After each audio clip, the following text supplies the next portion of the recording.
Hello, welcome to Covenant Calendar. We're going to be looking at the cloud's command of a 3 yomim journey, and the study is going to be taken from Numbers 10.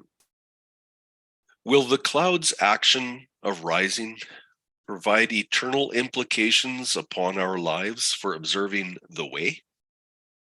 Searching the scriptures according to Yahush's Torah. Will the Torah support the teaching of man's lunar Sabbath calendar?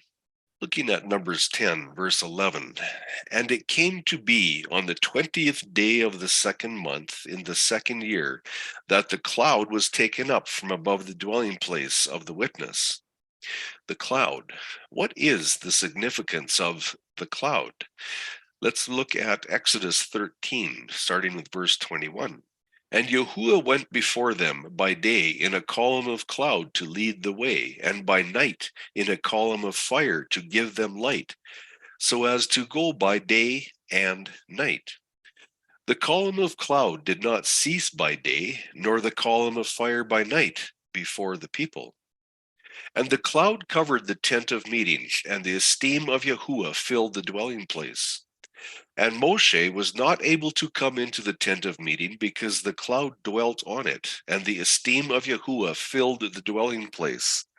And when the cloud was taken up from above the dwelling place, the children of Israel went onward in all their journeys.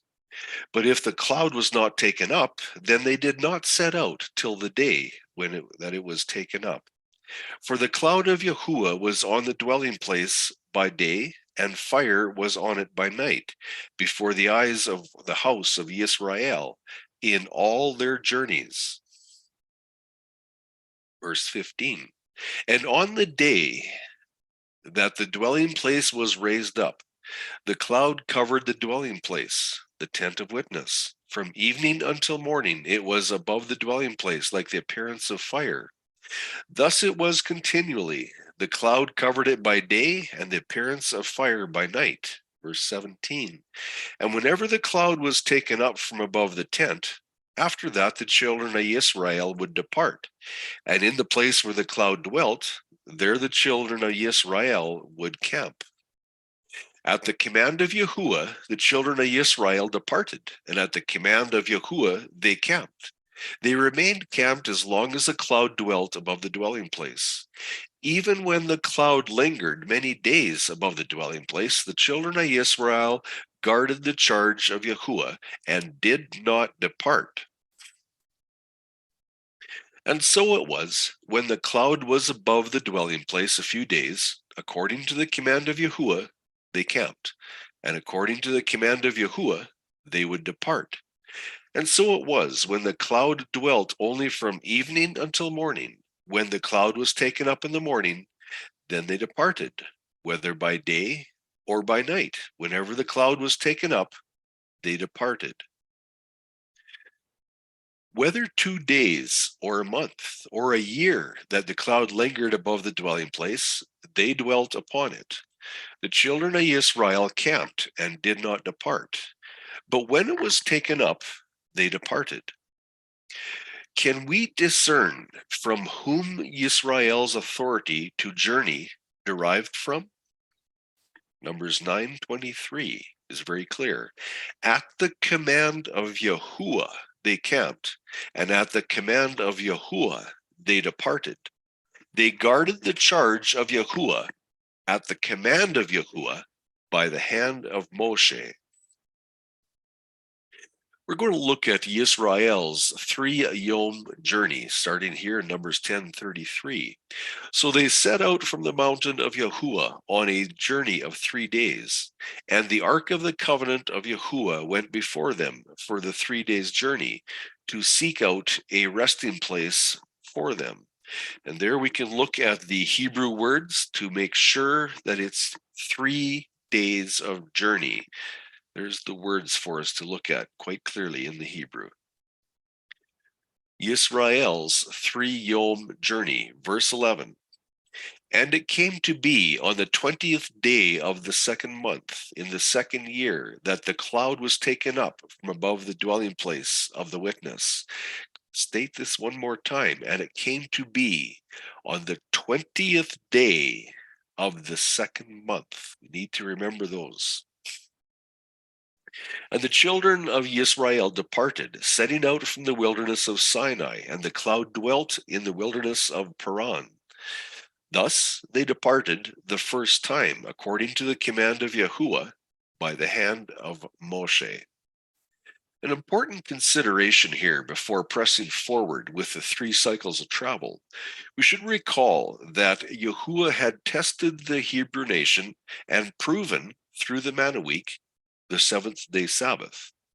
The 7th-day Sabbath was a 24-hour cycle of no servile work. Note also that after the crossing of the Red Sea, they rested on the 7th-day Sabbath. A question here. Will Yahuah lead out the nation to travel during a 7th-day Sabbath? And a question number 2. Upon which cycles of the month are the lunar Sabbaths to occur? Is it not professed that their Sabbaths are on the 8th, 15th, 22nd, and 29th of their lunar months? A note here. A lunar-based Sabbath requirement is that a 7th-day Sabbath is on the 22nd every month. That is without exception on their lunar months. The lunar-based month that claims Sabbaths on the 8th, 15th, 22nd, and 29th of the month is a locked calendar. It does not fluctuate nor change. With this in mind, let's get back to Numbers 10, verse 11. And it came to be on the 20th day of the second month, in the second year, that the cloud was taken up from above the dwelling place of the witness. Please note what cycle of the month it was when Yahuah commanded by the cloud that the Hebrew nation needed to relocate for a better resting point. It was the 20th day of the month when Yahuah decided the Hebrew nation must travel. So let's have a look at it. Verse 11. And it came to be on the 20th day of the second month in the second year that the cloud was taken up from above the dwelling place of the witness. And the children of Israel departed, setting out from the wilderness of Sinai, and the cloud dwelt on it in the wilderness of Paran. Thus they departed the first time, according to the command of Yahuah, by the hand of Moshe. Since this type of lunar Sabbath calendar is locked, that means each month is duplicated exactly the same, and it matters not what number the month is. So here is a lunar-based Sabbath in their month. And we can see on the 15th and the 22nd are their Sabbaths. That is what they lay claim to in the lunar-based Sabbath. And there on the 21st, you will see is the lunar preparation day. We always have to have a preparation day before a Sabbath. That is scriptural. Verse 11 again. And it came to be on the 20th day of the second month, in the second year, that the cloud was taken up from above the dwelling place of witness. So if we look here, this is when the cloud was taken up. And their 3-day journey was to be 1, 2, 3 days. Numbers 10, verse 33. Let's read it. So they set out from the mountain of Yahuah on a journey of 3 days, and the ark of the covenant of Yahuah went before them for the 3 days' journey to seek out a resting place for them. A journey of 3 days. Why did Yahuah cause the Israelites to travel through a preparation day and on through a 7th-day Sabbath? If we note over here, the 22nd, that's their lunar-based Sabbath. It is in one of the days that they were to travel, their 3-day journey. Why would Yahuah bypass a preparation cycle to set up camp, but instead continued to travel on a 7th-day Sabbath? What about Malachi 3:6, where it says, For I am Yahuah, I shall not change.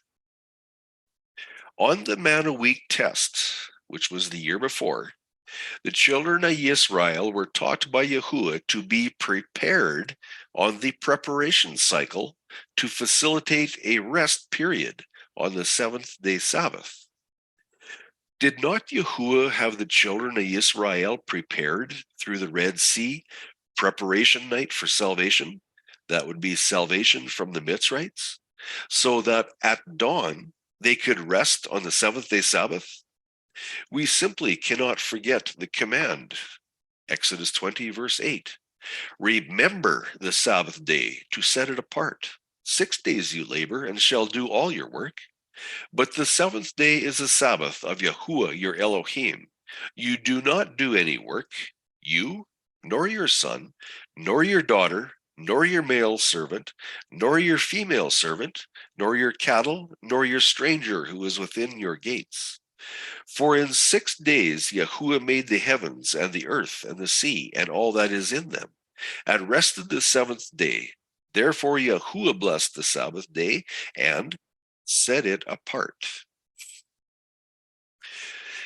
Why would Yahuah go against his Kodesh pattern and cause the Israelites to travel needlessly on a seventh-day Sabbath? Remember, this is declared to be a seventh-day Sabbath. Why would he do this? Why did Yahuah not take the opportunity to have the Israelites camp on the preparation cycle to facilitate a rest on the seventh-day Sabbath? Because that is his pattern. Did Yahuah not realize that to travel and set up camp on the third cycle of the journey was a lot of servile work? Maybe this lunar month was an exception to the rules of the pagan system of worship. Maybe the lunar system of worship is not scriptural. Could it be?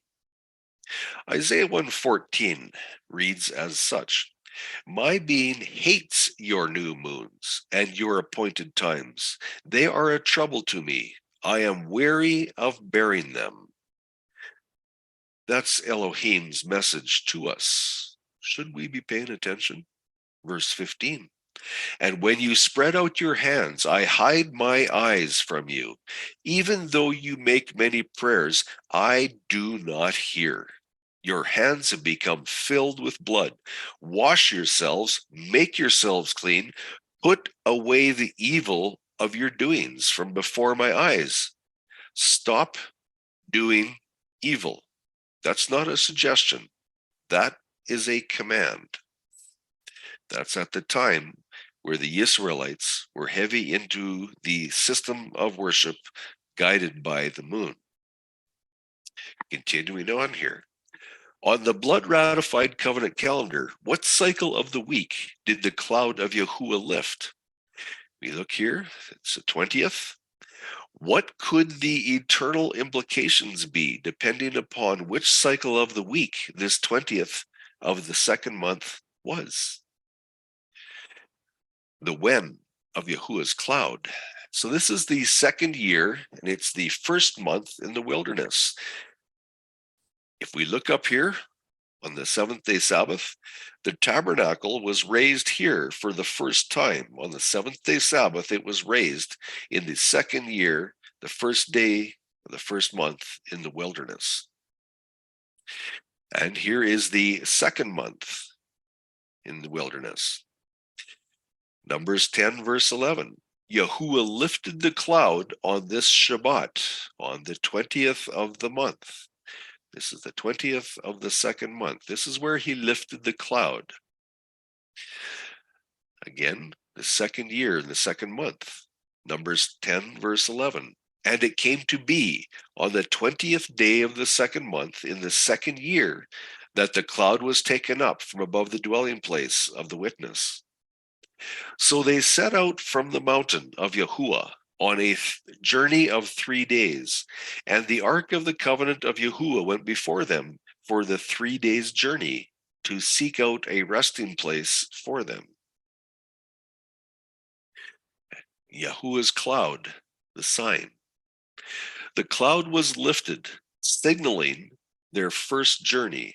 Numbers 10, verse 11. The next dawn, it was time to travel. The 20th was a seventh-day Shabbat.